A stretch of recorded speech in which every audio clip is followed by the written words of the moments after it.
kaze kanzima ukuhlukana bo. Hayi mina bengingazwa nje inzima nje ukuhlukana.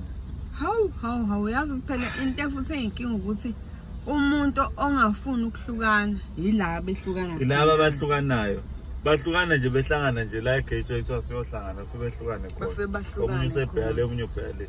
Kanti futhi nokuhlangana futhi khona okujwayele ubanzima. Thina okwethu kavule wahlanganeka kalula sashada ngephutha yonke into kashesha nje. Basifuna ukuhlukana lutho akusahlukaneki. Kambe why sifuna ukuhlukana vele?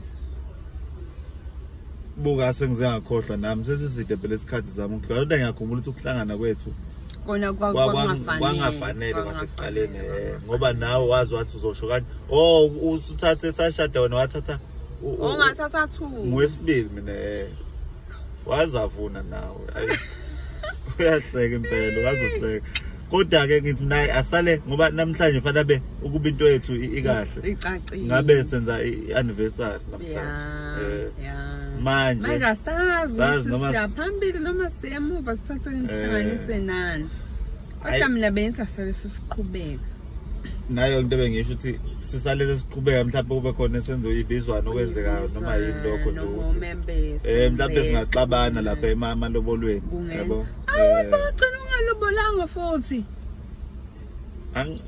awulobola elabani le woyile vele ngoba phela kusho uma ukuthi ngalobola kuzoma kwenzeka sihlukaneka komele libuye mhlawumbe la into sengasixabanisa okusho ukuthi ubafu wagcina lobola yedwa waphunyuka wena ya kuthi nangabala